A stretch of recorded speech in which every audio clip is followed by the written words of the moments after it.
परमात्मने नमः। यथार्थ गीता, श्रीमद् भगवत गीता, अध्याय 17। 16મા અધ્યાયના અંતમાં યોગેશ્વર શ્રી કૃષ્ણએ સ્પષ્ટ કહ્યું કે કામ, ક્રોધ અને લોભના ત્યાગથી જ કર્મનો આરંભ થાય છે. આ મેં વારંવાર કહ્યું છે, જે નિયત કર્મ કર્યા વગર ન સુખ, ન સિદ્ધિ અને ન તો પરમ ગતિ મળે છે. માટે હવે તમારા માટે કર્તવ્ય અને અકર્તવ્ય અવસ્થામાં કે શું કરું શું ન કરું, આના સંબંધમાં શાસ્ત્ર જ પ્રમાણ છે. અન્ય શાસ્ત્ર નહીં, પરંતુ ઇતિ ગુહ્યતમ શાસ્ત્રમિદમ. ભગવદ્ ગીતા સ્વયં શાસ્ત્ર છે. અન્ય શાસ્ત્રો પણ છે, પરંતુ અહીં આ ગીતા શાસ્ત્ર ઉપર જ ધ્યાન આપો, બીજું કંઈ શોધો નહીં. બીજી જગ્યાએ શોધવા જશો તો આ ક્રમબદ્ધતા નહીં મળે, માટે ભટકી જશો. આ ઉપરથી અર્જુને પ્રશ્ન કર્યો કે ભગવાન, જે લોકો શાસ્ત્ર વિધિને ત્યાગીને પૂર્ણ શ્રદ્ધાથી યુક્ત થઈને યજન કરે છે, તેમની ગતિ કેવી હોય છે? સાત્વિક છે, રાજસી છે અથવા તામસિક છે? કારણ કે પાછળ અર્જુને સાંભળ્યું કે સાત્વિક, રાજસી અથવા તામસી હોય, જ્યાં સુધી ગુણ વિદ્યમાન હોય તે કોઈને કોઈ યોનિનું કારણ બને છે. માટે પ્રસ્તુત અધ્યાયના આરંભમાં જ અર્જુને પ્રશ્ન કર્યો. અર્જુન ઉવાચ,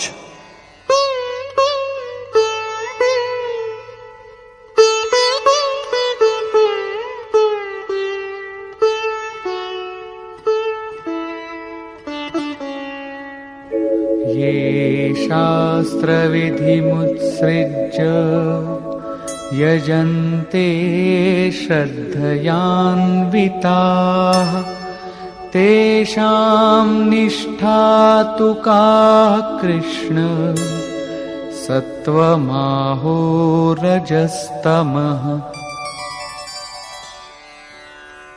હે શ્રી કૃષ્ણ, જે માણસ શાસ્ત્ર વિધિને છોડીને શ્રદ્ધા સહિત યજન કરે છે, તેની કઈ ગતિ છે? સાત્વિક છે, રાજસી છે કે પછી તામસી છે? યજનમાં દેવતા, યક્ષ, ભૂત વગેરે બધા જ આવી જાય છે. શ્રી ભગવાન ઉવાચ,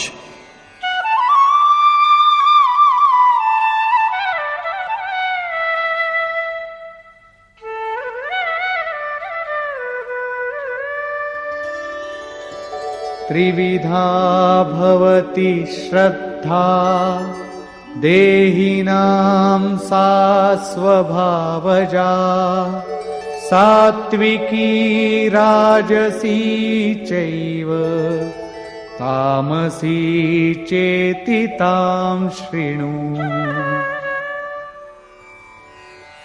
બીજા અધ્યાયમાં યોગેશ્વરે કહ્યું હતું કે અર્જુન, આ યોગમાં નિર્ધારિત ક્રિયા એક જ છે. અવિવેકીઓની બુદ્ધિ અનંત શાખાઓ વાળી હોય છે, માટે તેઓ અનંત ક્રિયાઓનો વિસ્તાર કરી લે છે. દેખાવ કરતી શોભાયુક્ત વાણીમાં તેને વ્યક્ત પણ કરે છે. તેમની વાણીની અસર જેમના ચિત્ત ઉપર પડે છે, એમની બુદ્ધિ પણ ભ્રષ્ટ થઈ જાય છે. એનાથી કશી પ્રાપ્તિ થતી નથી. અહીં એની જ પુનરાવૃત્તિ છે કે જે શાસ્ત્રવિધિ મુત્સૃજ્ય, શાસ્ત્રવિધિને ત્યાગીને ભજે છે, તેની શ્રદ્ધા પણ 3 પ્રકારની હોય છે. આ વિશે શ્રી કૃષ્ણએ કહ્યું, મનુષ્યની આદતથી ઉત્પન્ન થતી તે શ્રદ્ધા સાત્વિક, રાજસી તેમજ તામસી એવા 3 પ્રકારની હોય છે. એ અંગે તું મારી પાસેથી સાંભળ. મનુષ્યના હૃદયમાં એ શ્રદ્ધા અવિરલ છે.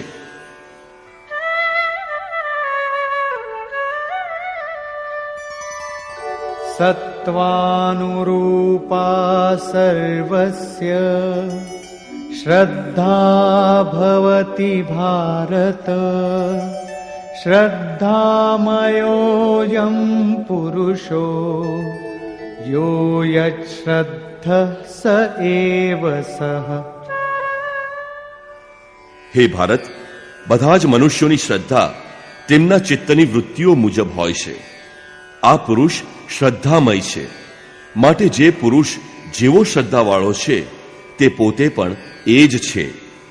ઘણીવાર લોકો પૂછે છે, હું કોણ છું? કોઈ કહે છે, હું તો આત્મા છું.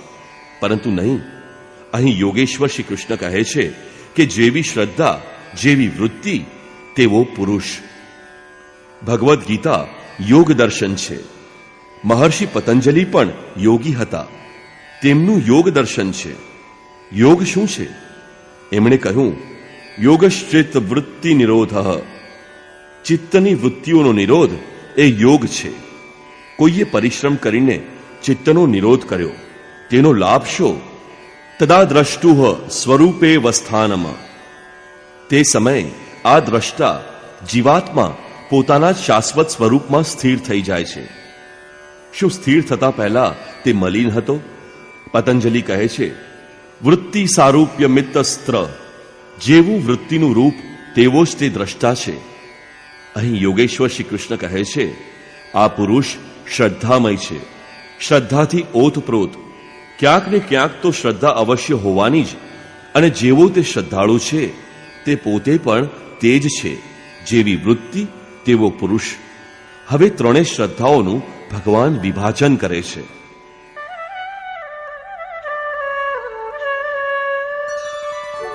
યજન્તે સાત્વિકા દેવાન યક્ષરક્ષાંસી રાજસાઃ પ્રેતાન ભૂતગણાંશ્ચાન્યે યજન્તે તામસા જનાઃ.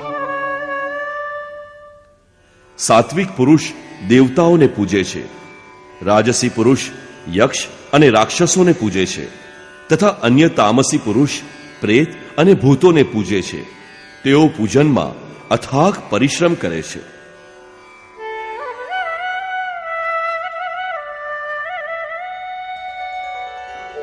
અશાસ્ત્ર વિહિતં ઘોરમ તપ્યન્તે યે તપો જનાઃ દંભાહંકાર સંયુક્તાઃ કામરાગ બલાન્વિતાઃ. મનુષ્ય શાસ્ત્ર વિધિથી રહિત ઘોર કલ્પિત ક્રિયાઓ રચીને તપ કરે છે. દંભ અને અહંકારથી યુક્ત કામના અને આસક્તિના બળ ઉપર તે આધારિત હોય છે. કર્ષયંત શરીરસ્થમ ભૂતગ્રામમચેતસઃ મામ ચૈવાંત શરીરસ્થમ તાન વિદ્યાસુર નિશ્ચયાન. તેઓ શરીર રૂપમાં રહેલા ભૂત સમુદાયને અને અંતઃકરણમાં રહેલા મારા જેવા અંતર્યામીને પણ કૃશ કરે છે, અર્થાત દુર્બળ બનાવી દે છે. આત્મા વિકારોથી દુર્બળ અને યજ્ઞ સાધનાથી સબળ બને છે.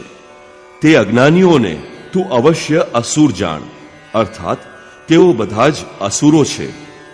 પ્રશ્ન પૂરો થયો.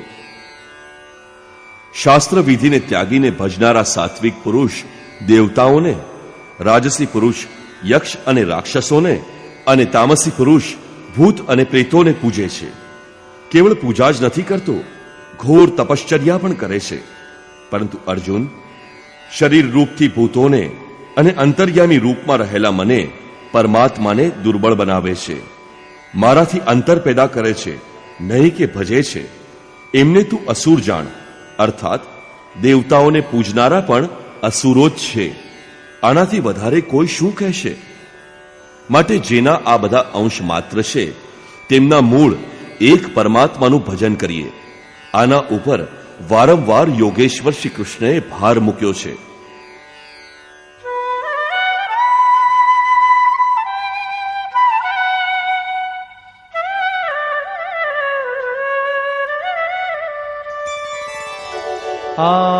આહારસ્ત્વપી સર્વસ્ય ત્રિવિધો ભવતિ પ્રિયઃ યજ્ઞસ્તપસ્તથા દાનમ તેષાં ભેદમિમં શૃણુ.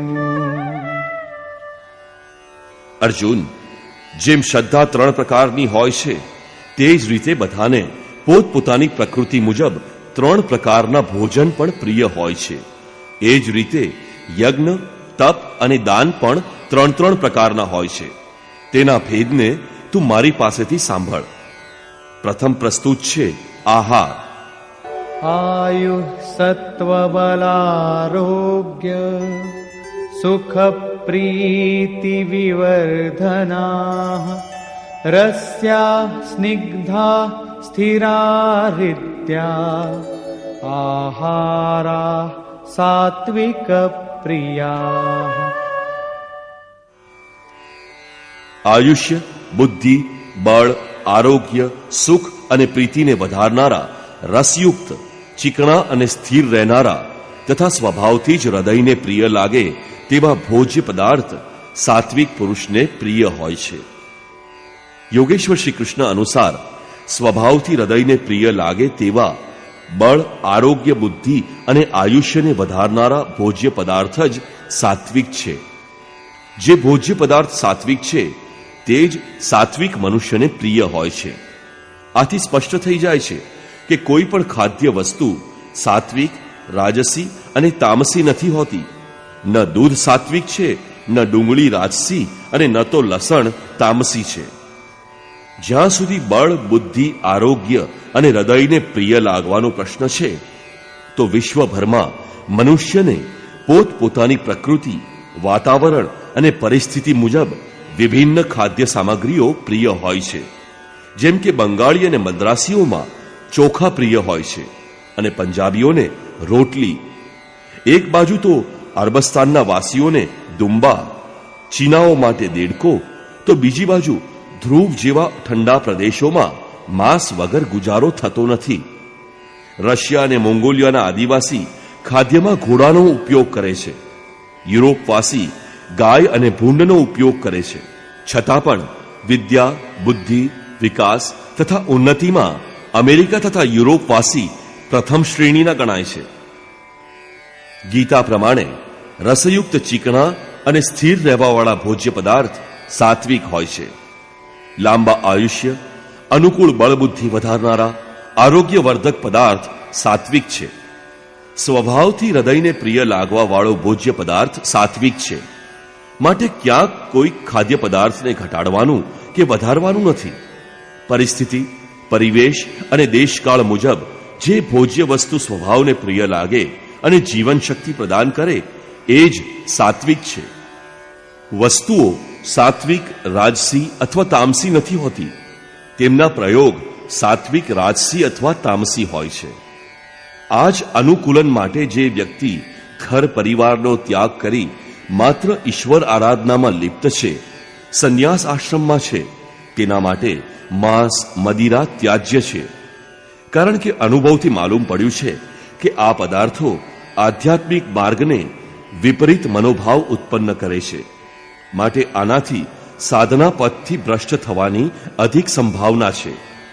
જે એકાંત દેશનું સેવન કરનાર વિરક્ત હોય છે તેમના માટે યોગેશ્વર શ્રી કૃષ્ણએ 6ઠ્ઠા અધ્યાયમાં આહાર માટે એક નિયમ આપ્યો છે કે યુક્તાહાર વિહારસ્ય. આને જ ધ્યાનમાં રાખીને આચરણ કરવું જોઈએ. જે ભજનમાં સહાયક બને છે એટલો જ અને એ જ આહાર ગ્રહણ કરવો જોઈએ. કટ્વં લલવણાત્યુષ્ણ તીક્ષ્ણ રૂક્ષ વિદાહિનઃ આહારા રાજસસ્યેષ્ટા દુઃખ શોકામય પ્રદાહ. કડવો, ખાટો, વધારે નમકીન, અત્યંત ગરમ, તીખો, તુરો, દાહકારક અને દુઃખ, ચિંતા તથા રોગોને ઉત્પન્ન કરવા વાળો આહાર રાજસ પુરુષને પ્રિય હોય છે.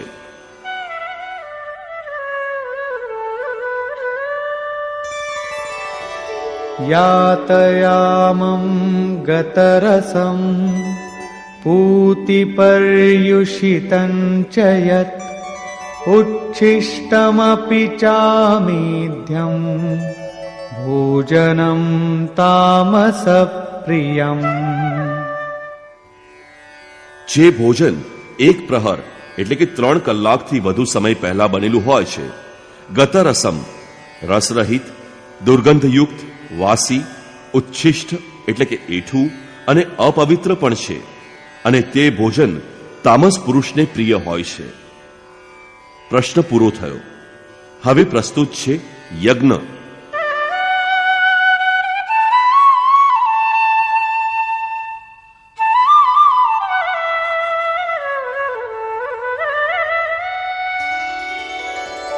અફલાકાંક્ષિભિર્યજ્ઞો વિધિદૃષ્ટો યુજ્યતે યષ્ટવ્યમેવેતિ મનઃ સમાધાય સાત્વિકઃ.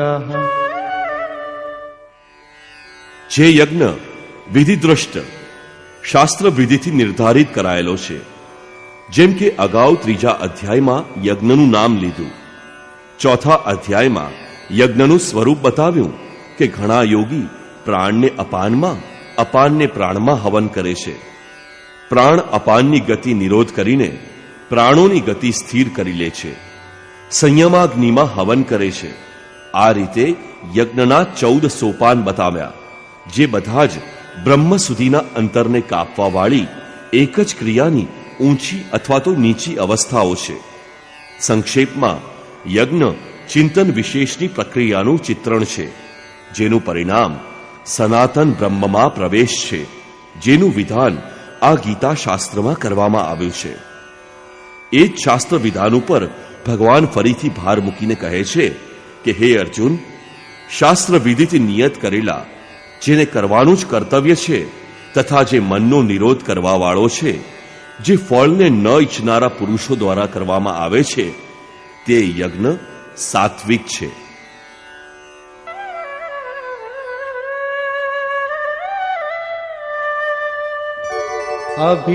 અભિસંધાય તુ ફલમ દંભાર્થમપી ચૈવ યત ઈજ્જતે ભરતશ્રેષ્ઠ તમ યજ્ઞમ વિદ્ધિ રાજસમ. હે અર્જુન, જે યજ્ઞ કેવળ દંભ આચરણ માટે હોય અથવા ફળને ઉદ્દેશ્ય બનાવીને કરવામાં આવતો હોય, તેને રાજસ યજ્ઞ ગણ. આ કરતા યજ્ઞની વિધિને જાણે છે, પરંતુ દંભ આચરણ અથવા ફળને ઉદ્દેશ્ય બનાવીને કરે છે કે અમુક વસ્તુ મળશે તથા લોકો જોશે કે યજ્ઞ કરે છે, પ્રશંસા કરશે, આવા યજ્ઞ કરતા હકીકતમાં રાજસી છે. હવે તામસ યજ્ઞનું સ્વરૂપ ભગવાન બતાવે છે.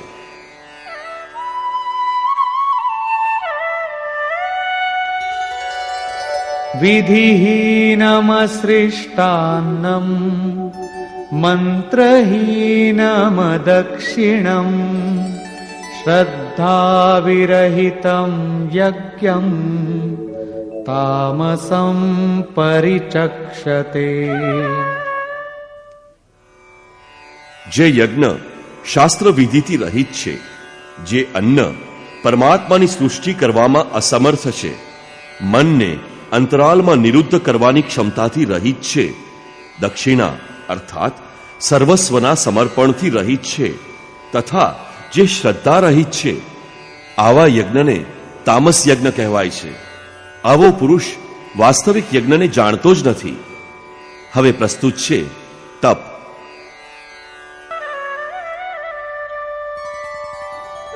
દેવદ્વિજ ગુરુ પ્રાજ્ઞ પૂજનમ શૌચમાર્જવમ બ્રહ્મચર્યમહિંસા ચ શારીરમ તપ ઉચ્યતે. પરમદેવ પરમાત્મા દ્વૈત પર વિજય પ્રાપ્ત કરનાર દ્વિજ, સદગુરુ અને જ્ઞાનીજનોનું પૂજન, પવિત્રતા, સરળતા, બ્રહ્મચર્ય તથા અહિંસા શરીર સંબંધી તપ કહેવાય છે. શરીર હંમેશા વાસના તરફ ઢળે છે. આને અંતઃકરણની ઉપરયુક્ત વૃત્તિઓને અનુરૂપ તપાવવું એ શારીરિક તપ છે.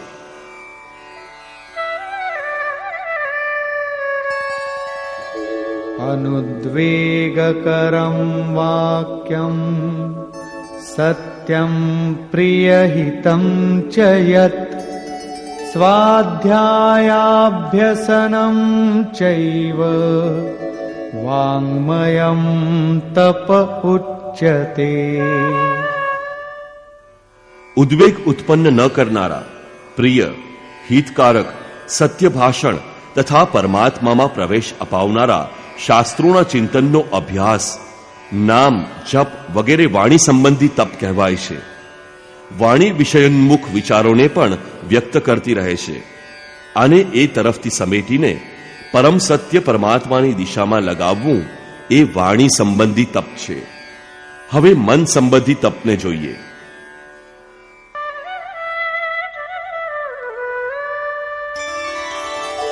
मनः प्रसादः सौम्यत्वं मौनमात्मविनिग्रहः भावसंशुद्धिरित्येतत् तपो मानसमुच्यते।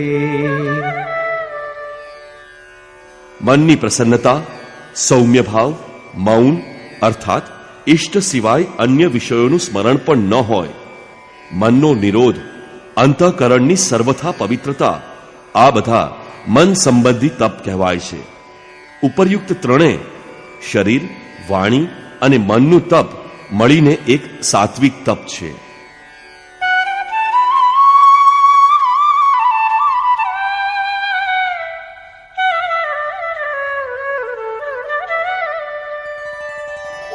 श्रद्धया परया तप्तं तपस्तत्त्रिविधं नरैः अफलाकाङ्क्षिभिर्युक्तैः सात्विकं परिचक्षते। ફળને ન ઈચ્છતા અર્થાત નિષ્કામ કર્મથી યુક્ત પુરુષ દ્વારા પરમ શ્રદ્ધાથી કરેલા ઉપરયુક્ત ત્રણેય તપને સામૂહિક રીતે સાત્વિક તપ કહે છે. હવે પ્રસ્તુત છે રાજસ તપ.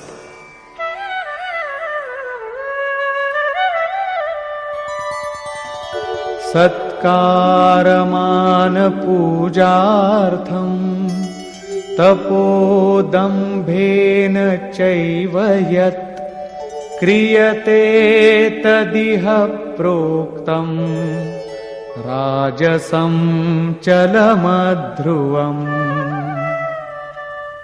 જે તપ સત્કાર, માન અને પૂજા માટે કેવળ પાખંડથી જ કરવામાં આવે તે અનિશ્ચિત અને ચંચળ ફળવાળું તપ રાજસ કહેવાય છે.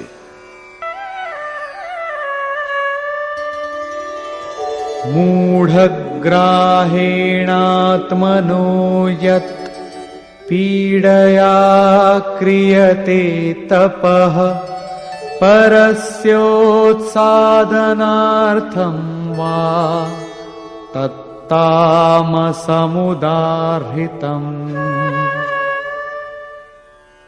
જે તપ મૂર્ખતાપૂર્ણ હઠથી મન, વાણી અને શરીરની પીડા સહિત અથવા બીજાનું અનિષ્ટ કરવા માટે બદલાની ભાવનાથી કરવામાં આવે તે તપને તામસ કહેવાય છે. આ રીતે સાત્વિક તપમાં શરીર, મન અને વાણીને માત્ર ઈષ્ટને અનુરૂપ ઢાળવાનું છે. રાજસ તપમાં તપની ક્રિયા તેજ છે, પરંતુ દંભી માણસ સન્માનની ઈચ્છાથી તે તપ કરે છે. ઘણીવાર મહાત્મા લોકો ઘરબાર છોડ્યા પછી પણ આ વિકારના શિકાર થઈ જાય છે. અને ત્રીજું તામસી તપ અવિધિસરનું હોય છે, બીજાને પીડા પહોંચાડવાનો દ્રષ્ટિકોણ હોય છે. હવે પ્રસ્તુત છે દાન.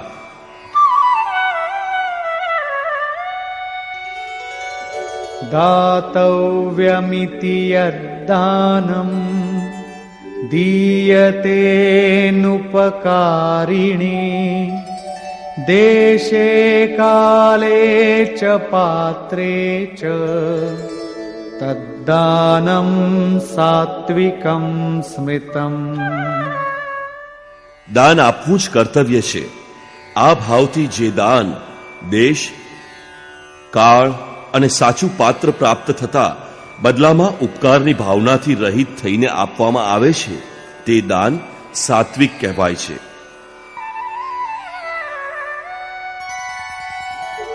યત્તુ પ્રત્યુપકારાર્થમ ફલમુદ્દિશ્ય વા પુનઃ દીયતે ચ પરિક્લિષ્ટમ તદ્દાનમ રાજસં સ્મૃતમ.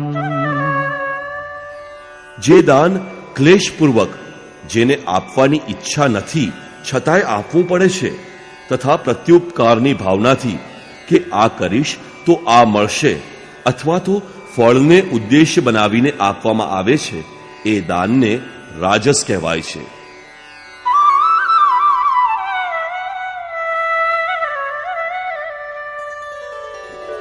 અદેશકાલે યદ્દાનમ અપાત્રેભ્યશ્ચ દીયતે અસત્કૃતમવજ્ઞાતમ તત્તામસમુદારિતમ.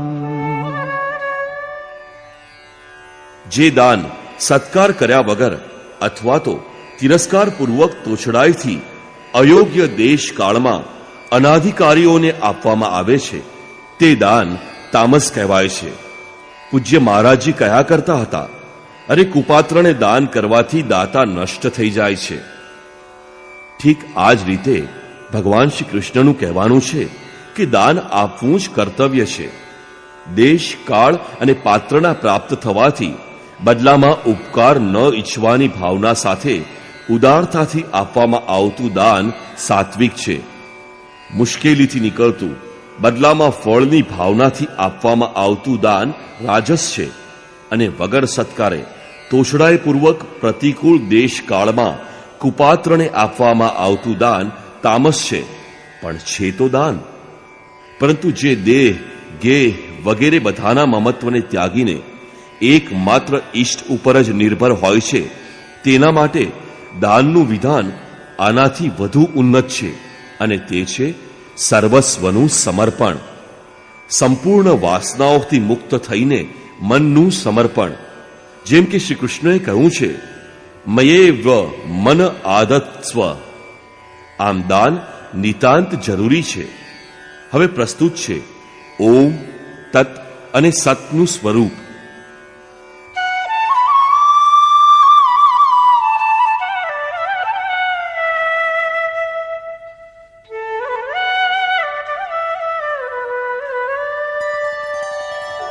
ઓમ તત્સદિતિ નિર્દેશો બ્રહ્મણઃ ત્રિવિધઃ સ્મૃતઃ બ્રાહ્મણાસ્તેન વેદાશ્ચ યજ્ઞાશ્ચ વિહિતાઃ પુરા. અર્જુન, ઓમ, તત અને સત એવા 3 પ્રકારના નામ બ્રહ્મણ નિર્દેશ સ્મૃતઃ, બ્રહ્મનો નિર્દેશ કરે છે, સ્મૃતિ અપાવે છે, સંકેત કરે છે અને બ્રહ્મનો પરિચાયક છે. તેનાથી જ પુરા, પૂર્વમાં બ્રાહ્મણ, વેદ, યજ્ઞાદિ રચાયેલા છે. અર્થાત બ્રાહ્મણ, યજ્ઞ અને વેદ ઓમથી ઉત્પન્ન થાય છે. આ યોગજન્ય છે. ઓમના સતત ચિંતનથી જ આની ઉત્પત્તિ છે. બીજો કોઈ રસ્તો નથી.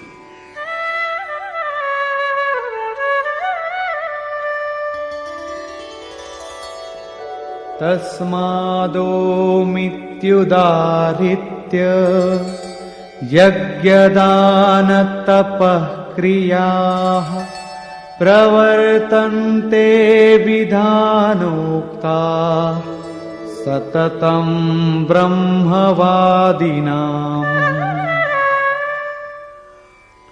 આથી બ્રહ્મનું કથન કરનાર પુરુષોની શાસ્ત્ર વિધિથી નિયત થયેલ યજ્ઞ, દાન અને તપ ક્રિયાઓ નિરંતર ઓમ નામનું ઉચ્ચારણ કરીને જ કરવામાં આવે છે, જેમાં એ બ્રહ્મનું સ્મરણ થઈ જાય. હવે તત શબ્દનો પ્રયોગ બતાવે છે.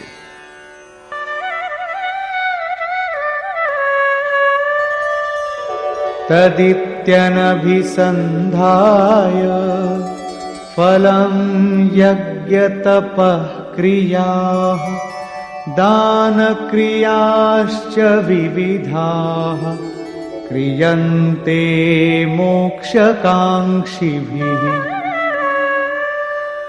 તત અર્થાત પરમાત્મા એ જ સર્વત્ર છે.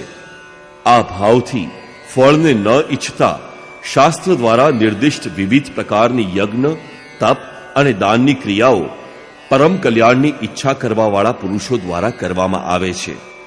તત શબ્દ પરમાત્મા પ્રત્યે સમર્પણ સૂચક છે. અર્થાત જપ તો ઓમનો કરવો. યજ્ઞ, દાન અને તપની ક્રિયાઓ તેના ઉપર આધાર રાખીને કરો. હવે સતના પ્રયોગનું સ્થળ બતાવે છે.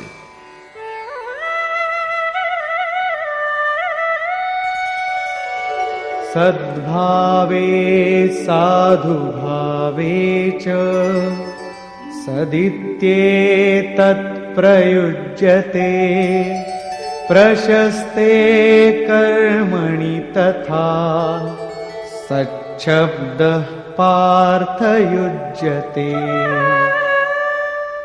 અને સત, યોગેશ્વરે કહ્યું કે સત શું છે? ગીતાના આરંભમાં જ અર્જુને પ્રશ્ન ઉપસ્થિત કર્યો હતો કે કુળધર્મ જ શાશ્વત છે, સત્ય છે. તો શ્રી કૃષ્ણએ કહ્યું, અર્જુન, તને આ અજ્ઞાન ક્યાંથી મળ્યું? સત વસ્તુનો ત્રણેય કાળમાં ક્યારેય અભાવ નથી હોતો, એને દૂર ન કરી શકાય. અને અસત વસ્તુઓનું ત્રણેય કાળમાં અસ્તિત્વ નથી, તેને રોકી ન શકાય. વસ્તુત તે કઈ વસ્તુ છે જેનો ત્રણેય કાળમાં અભાવ નથી, અને તે અસત વસ્તુ છે શું જેનું અસ્તિત્વ નથી? તો ભગવાને બતાવ્યું, આ આત્મા જ સત્ય છે, અને ભૂતાદિકોના સમસ્ત શરીર નાશવંત છે. આત્મા સનાતન છે, અવ્યક્ત છે, શાશ્વત અને અમૃત સ્વરૂપ છે. આ જ પરમ સત્ય છે. અહીં કહે છે, સત એવા પરમાત્માનું આ નામ સદભાવે, સત્ય પ્રતિ અને સાધુ ભાવમાં પ્રયોગ કરવામાં આવે છે. અને હે પાર્થ, જ્યારે કર્મ સાંગોપાંગ સારી રીતે થવા માંડે ત્યારે સત શબ્દનો પ્રયોગ કરવામાં આવે છે. સતનો અર્થ એક નથી કે આ વસ્તુઓ અમારી છે. જ્યારે શરીર જ આપણું નથી તો એના ઉપભોગમાં આવનારી વસ્તુઓ આપણી કઈ રીતે બની શકે? આ સત નથી. સતનો પ્રયોગ કેવળ એક દિશામાં જ કરવામાં આવે છે. સદભાવમાં આત્મા જ પરમ સત્ય છે. આ સત્ય પ્રત્યે ભાવ હોય એને સાધવા માટે સાધુ ભાવ હોય, અને તેની પ્રાપ્તિ કરાવવાવાળા કર્મ પ્રશસ્ત રીતે થવા લાગે ત્યાં જ સત શબ્દનો પ્રયોગ કરવામાં આવે છે. આ વિશે યોગેશ્વર અગ્રેતર કહે છે,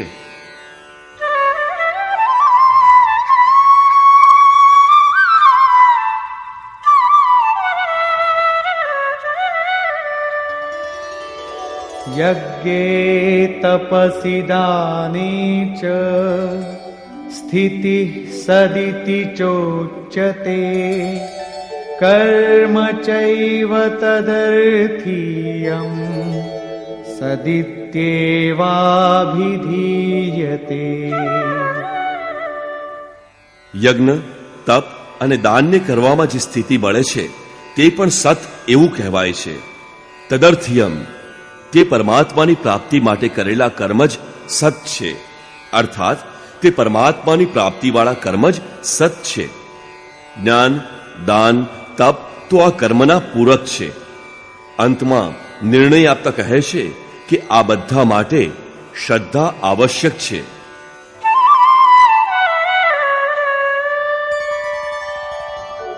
અશ્રદ્ધયા હુતં દત્તં તપસ્તપ્તં કૃતં ચ યત અસદિત્યુચ્યતે પાર્થ ન ચ તત્પ્રેત્યનો ઇહ.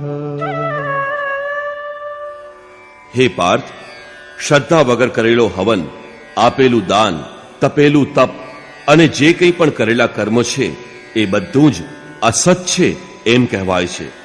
તે ન તો આ લોકમાં કે ન તો પરલોકમાં પણ લાભદાયક છે. માટે સમર્પણ સાથે શ્રદ્ધા નિતાંત આવશ્યક છે.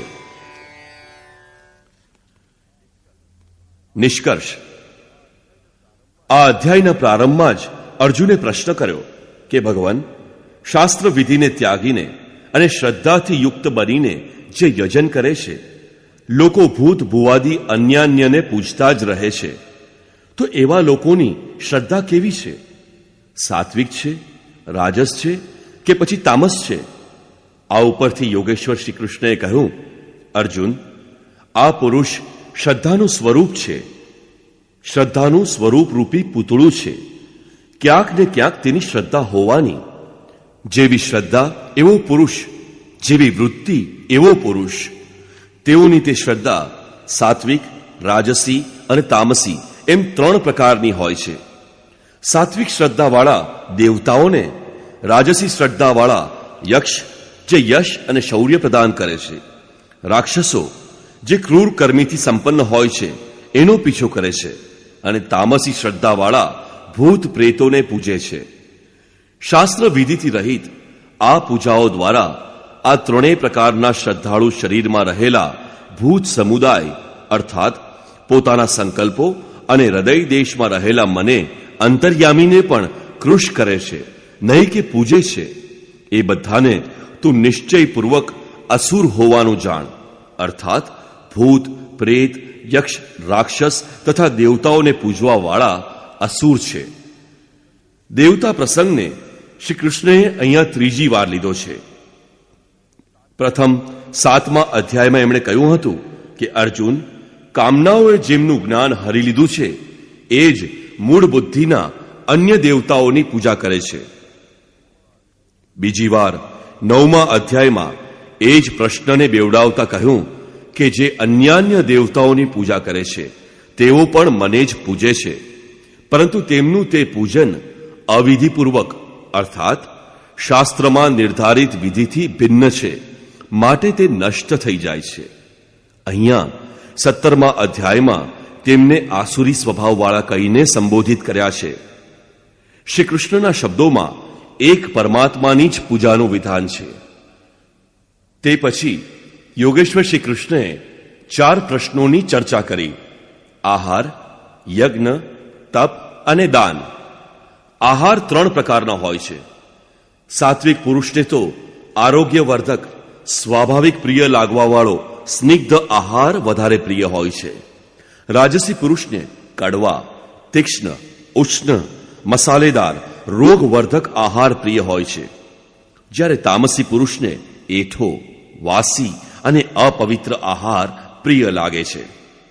શાસ્ત્ર વિધિથી નિર્દિષ્ટ યજ્ઞ જે આરાધનાની અંતરક્રિયાઓ છે, જે યજ્ઞ મનનો નિરોધ કરે છે, ફળાકાંક્ષાથી રહિત તે યજ્ઞ સાત્વિક છે.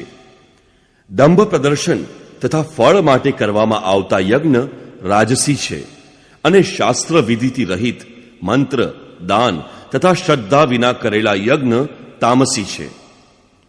પરમદેવ પરમાત્મામાં પ્રવેશ અપાવનારી બધી જ યોગ્યતાઓ જેમાં છે તે પ્રાજ્ઞ સદગુરુની સેવા અર્ચના અને અંતઃકરણથી અહિંસા, બ્રહ્મચર્ય અને પવિત્રતાને અનુરૂપ શરીરને તપાવવું શરીરનું તપ છે.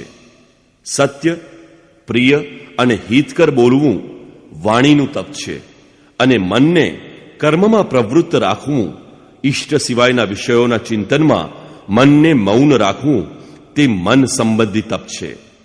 મન, વાણી અને શરીર 3 મેળવીને એક થઈને તપાવવું એ સાત્વિક તપ છે. રાજસી તપમાં કામનાઓ સાથે તપ કરવામાં આવે છે, જ્યારે તામસી તપ શાસ્ત્ર વિધિથી રહિત સ્વેચ્છાચાર છે. કર્તવ્ય માનીને દેશ, કાળ અને પાત્રનો વિચાર કરીને શ્રદ્ધાપૂર્વક કરેલું દાન સાત્વિક દાન છે. કોઈ લાભના લોભથી કરવામાં આવતું દાન રાજસી દાન છે, અને તોછડાઈપૂર્વક કુપાત્રને આપવામાં આવતું દાન તામસી દાન છે. ઓમ તત સત નું સ્વરૂપ બતાવતા યોગેશ્વર શ્રી કૃષ્ણએ કહ્યું કે આ નામ પરમાત્માની સ્મૃતિ અપાવે છે. શાસ્ત્ર વિધિથી નિર્ધારિત તપ, દાન અને યજ્ઞ આરંભ કરવામાં ઓમનો પ્રયોગ થાય છે, અને પૂર્તિમાં જ ઓમ પિંડ છોડે છે. તત્નો અર્થ છે તે પરમાત્મા.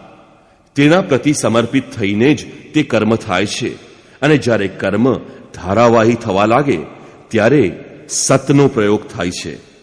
ભજન જ સત છે. સત પ્રત્યે ભાવ અને સાધુ ભાવથી સતનો પ્રયોગ કરવામાં આવે છે. પરમાત્માની પ્રાપ્તિ કરાવવા વાળા કર્મ, યજ્ઞ, દાન અને તપના પરિણામમાં પણ સતનો પ્રયોગ છે.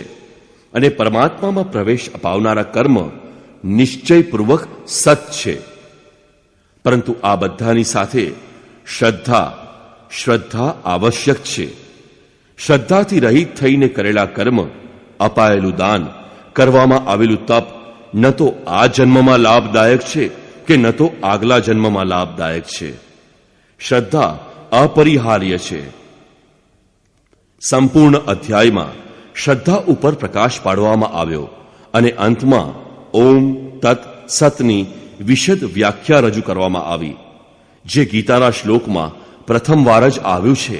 માટે ઓમ તત્સદિતિ શ્રીમદ ભગવદ્ ગીતાસુપનિષત્સુ બ્રહ્મ વિદ્યાયા યોગશાસ્ત્રે શ્રી કૃષ્ણાર્જુન સંવાદે ઓમ તત્સત શ્રદ્ધાત્રય વિભાગ યોગો નામ સપ્તદશોધ્યાય.